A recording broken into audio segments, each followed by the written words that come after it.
Hey everybody, and welcome to Mondays with Mike. I'm Mike Iscovitz, Chief Meteorologist here at Fox 26, and I don't know about you, but I want to talk about the spy balloon. I am absolutely fascinated by the Chinese spy balloon, and I want to talk to you about it, but more from the point of view of a meteorologist and the atmosphere and where this thing was flying, where it came from, why did it blow over the United States, how did they do it? And also, why it was so difficult to shoot down, a whole bevy of things, but from an atmospheric point of view, from a meteorology point of view. So if you're down for that, please stick with me here and give me a thumbs up. I would really appreciate it here, whether you're watching on YouTube or on Facebook, or thank you very much for joining us on fox26houston.com. So let's talk about it. So from what's available out there in the news, according to the United States government, this balloon was apparently the size of 3 school buses. So we're talking about something that's like 120 or 150 feet across. This is a very, very, very large thing. But as we'll discuss here in a moment, even weather balloons get very large. They're small when they're launched, and then they become large when they go up into the atmosphere. And they are filled either with helium or with hydrogen. So we'll talk a little bit more about that in a moment. But I wanted to show you here a little bit about where the balloon is flying, what steers it, and what the capabilities are for determining where it goes. So behind me, I have a plot of what the winds are doing at a layer of the atmosphere that is called 200 millibars. Okay, so the atmosphere is balanced by the gravity that's pulling down on the air and the pressure that's returned back up to the air, and that's called hydrostatic balance. And basically all it means is that the pressure is going to be highest at the surface where we live and breathe. And then as you go up higher in the atmosphere, the pressure gets lower and lower. There's less of everything. The air is thinner, so there's less oxygen, less nitrogen, less of everything, which is why you can get, what do they call it, hypoxia. If you're hiking, on a really high mountain, there's not enough oxygen for you.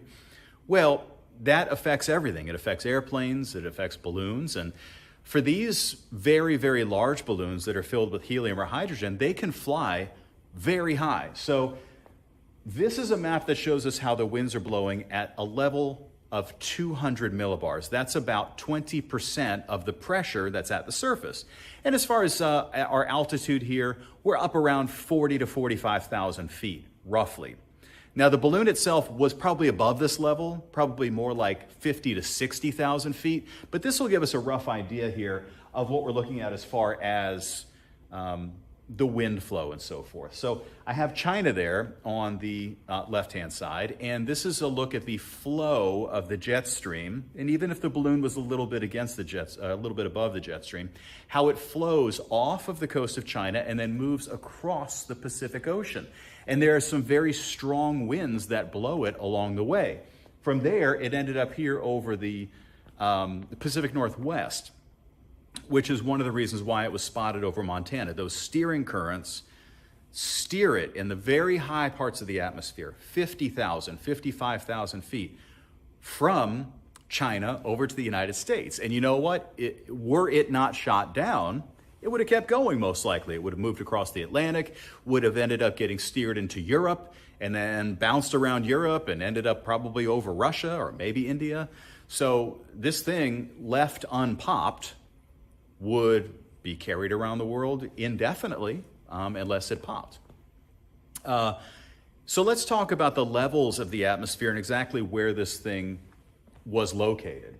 So the atmosphere is broken up into several levels. The level at the bottom where we live is called the troposphere. And that is the area that's hospitable for life, okay? Because there's air to breathe. There's enough of air pressure to give us oxygen to breathe, to give us the air that we need to breathe. There's a high content of water and water vapor, which allows rain to fall and allows for the water cycle to take place. And there also happens to be enough air pressure that airplanes can fly. So airplanes, depending on what type of airplane it is, and again, we'll talk about that in a moment too when we get to the weather balloons and flight, is that airplanes can fly in the troposphere. This balloon was in the stratosphere. So that's the area that's above where the commercial airplanes fly. That's in this level. So we're talking about anywhere from about 55,000 feet up to 100,000 feet or so. And that's where weather balloons fly. In fact, over here, I don't know, hopefully that's on the screen, right there, is a depiction of a weather balloon, because those things can get up to sometimes about 100,000 feet. It depends when they pop, because the normal National Weather Service weather balloons will burst at some point. So you have the troposphere at the bottom of the atmosphere where all the weather happens. That's basically, when you talk about atmosphere, that's mostly what you're talking about, is the troposphere. In the stratosphere, you have things like the ozone layer, okay? And the temperature, gets warmer as you move up into the stratosphere. Why? Because the sunlight comes in and is hitting the ozone molecules and heating them up. It's one of the reasons. So when we're down in the troposphere, the higher up you go, the colder it gets. When you make it into the stratosphere, the higher you go, the warmer it gets, okay? And that is the level where we generally cannot make it with aircraft. A very, very, very small number of very specialized aircraft, like the SR-71 Blackbird, those types of aircrafts can make it into the stratosphere, but the pilots have to wear basically astronaut gear because the pressure is so low, you can't pressurize the airplane, it would explode. So you have to deal with the ambient air pressure, which is very low, so they have to put on the whole, basically, astronaut's outfit. So when we take a look here at the, whoops, I didn't mean to show you 7-day. When we take a look here at this model of the atmosphere, you have at the bottom commercial airplanes. Over here you have spy planes, okay? And then above that you have a level where the balloon can fly.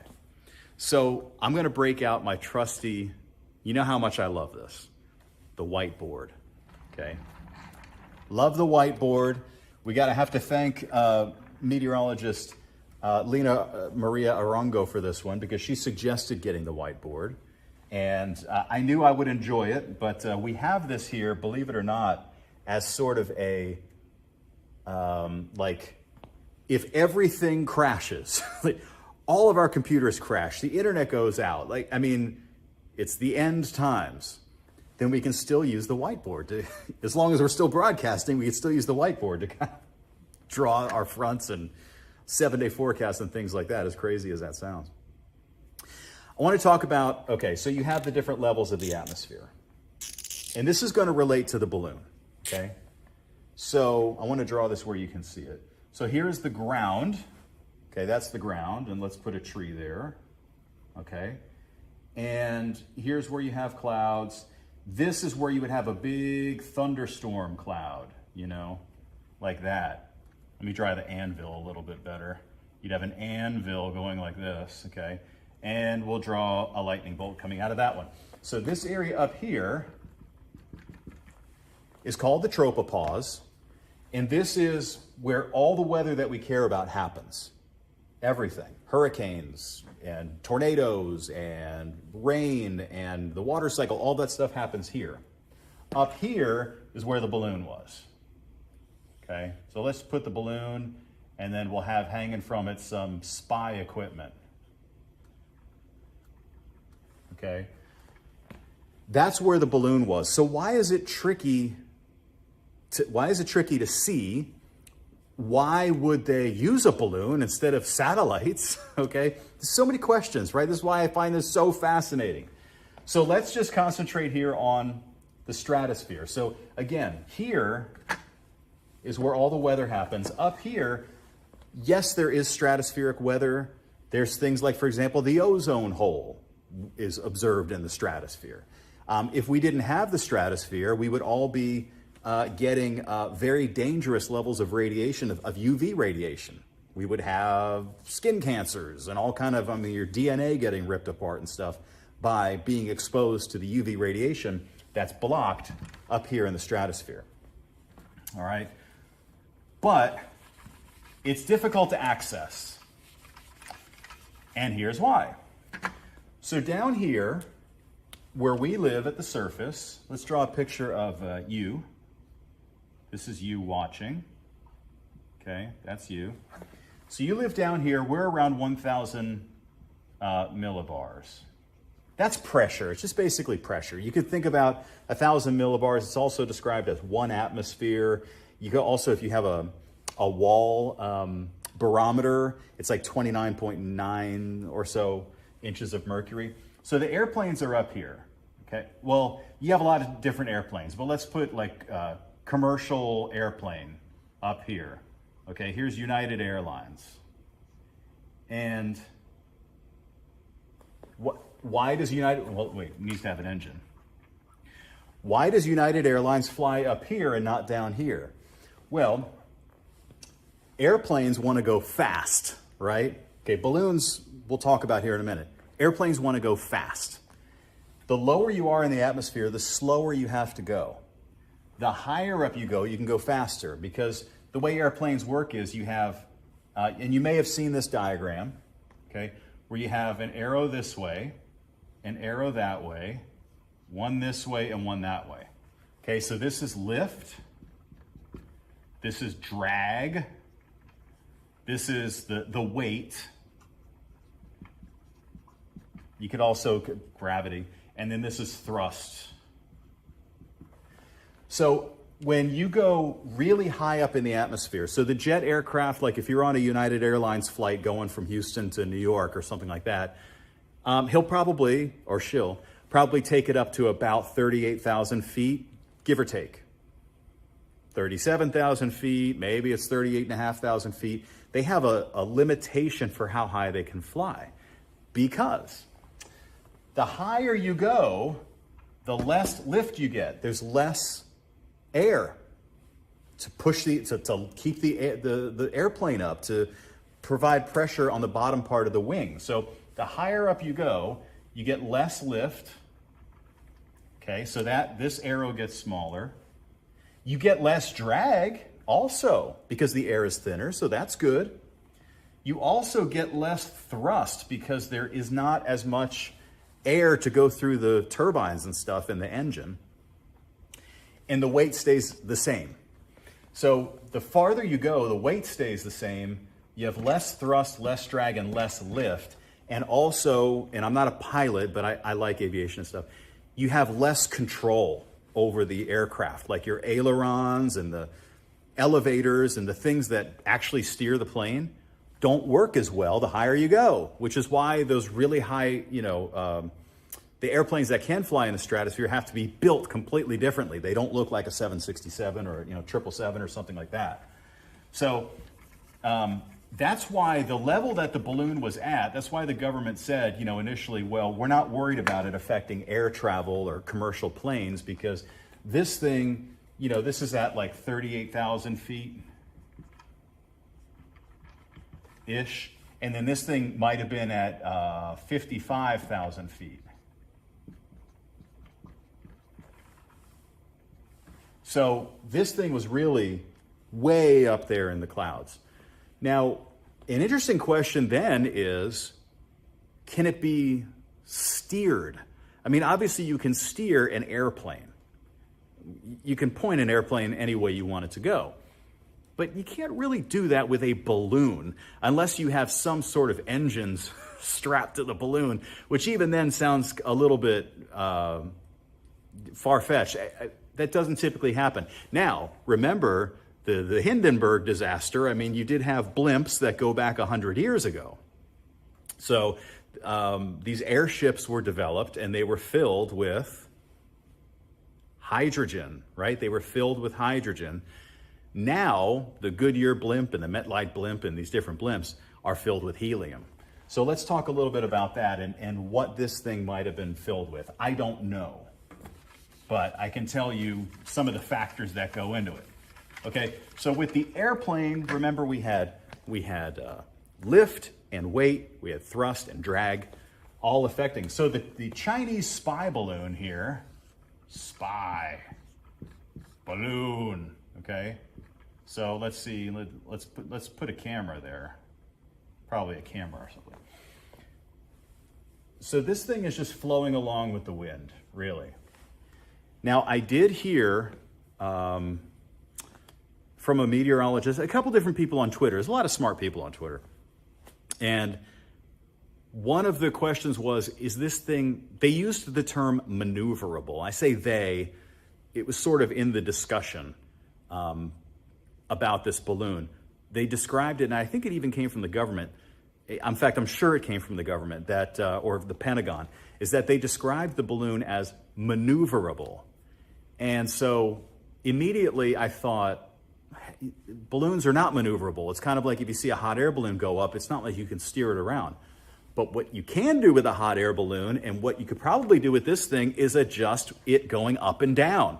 In a hot air balloon, if you want it to go up, you pull on the thing that makes the flame, I don't know what it's called, the torch, and it sends more hot air into the balloon, making you go higher because the hot air is less dense.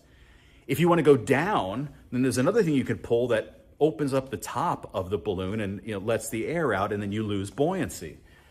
There may be something similar with the Chinese spy balloon. It may be that it has like a ballast, like maybe there's a little tank that's attached here, and it connects, and so when they want to go down, it's got some little opening on top and it lets some air out, and then when it wants to go up, then the compressed gas that's in there, that's either helium or hydrogen, will make it go up when that's released. They do the same thing with like submarines and stuff like that in the water. So the balloon is interesting because it was very, very, very large. They said 3 school buses large. The closest thing that I can compare it to, that I know a little bit about, is a weather balloon. Weather balloons are actually launched twice a day. They're launched in Corpus Christi, they're launched in Lake Charles, and then there's a bunch of stations around the country, and that helps us get our upper level information. So when it starts, so you have this balloon that's kind of shaped like this, and it has equipment down here called a radio sonde, and it is filled up with, what do you think?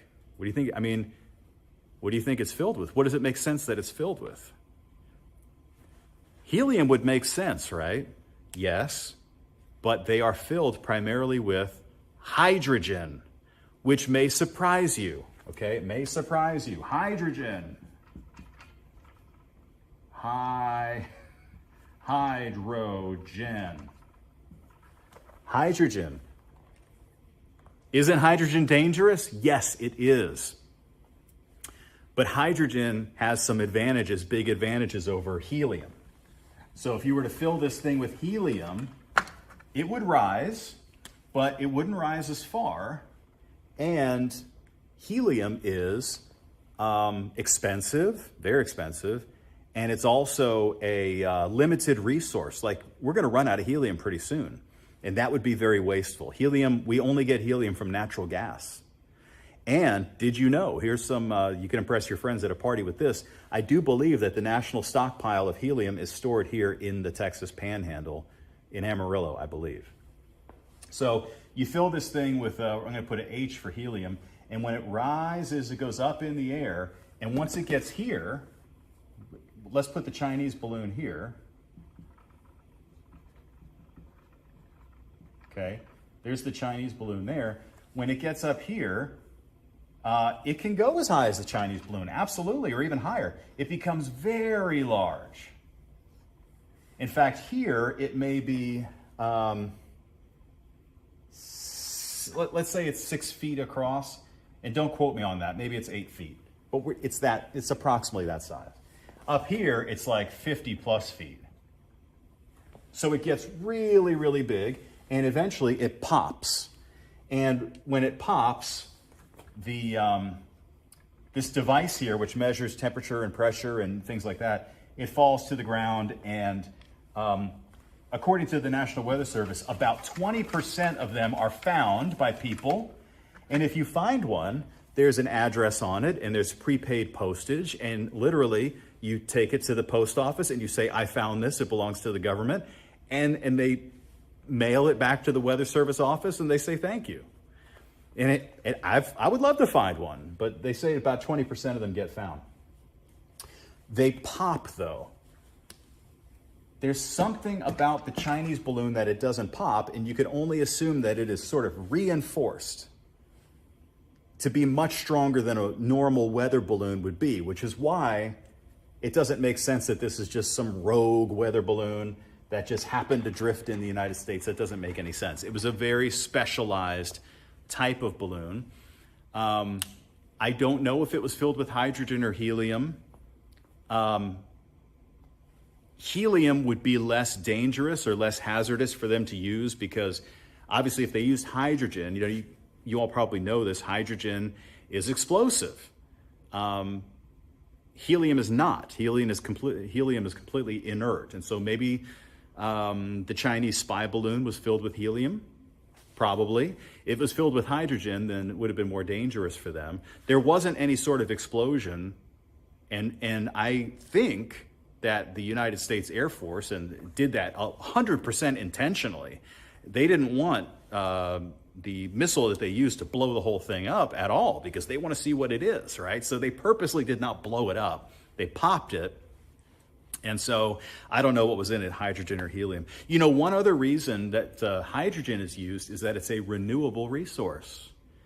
You can get hydrogen from water. You run electricity through it and it separates into hydrogen and oxygen, and you could basically get an unlimited supply of hydrogen.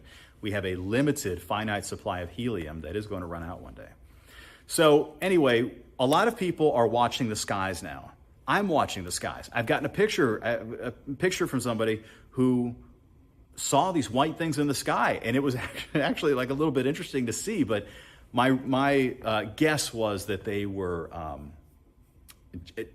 like balloons that had probably left a kid's birthday party kind of thing, because there was 9 of them, and there's not going to be 9 Chinese spy balloons. So anyway, I hope you learned something about the atmosphere, about the stratosphere, about the fact that this balloon was so high at about 50 to 60,000 feet that it was well above where jet aircraft can fly. The only jets that can fly as high as the spy balloon are like the specialized spy planes, basically, like that SR-71 Blackbird that we all know that was developed in the 50s and 60s. It flies at Mach 3, and it set the all-time jet record at 85,000 feet of altitude. That can make it up there, even though it's not in service anymore. The reason we don't use those anymore is because we have satellites, and there's no reason to risk a pilot's life, flying Mach 3 at 80,000 feet. But those are the only types of planes that can make it up as high as the Chinese spy balloon made it. So what do you think? Do you think they did the right thing shooting it down? Do you think they should have shot it down sooner? Should they have popped it as soon as they saw it over Montana? Should they have maybe waited over Nebraska and popped it? Or do you think that that would have been too dangerous for the people on the ground? Let us know in the comments. If there was something that I left out that you expected me to explain and I flaked, let me know that too. And once again, here at the end, as I always do, I give a shout out to my mom and my brother Neil, who I think are the only ones who watch all the way till the end. So that'll do it for this week's edition of Mondays with Mike. Again, please share this. If you found it interesting, please give a thumbs up if you found it interesting. And we will see you again next week. And hopefully we won't have any more spy balloons overhead.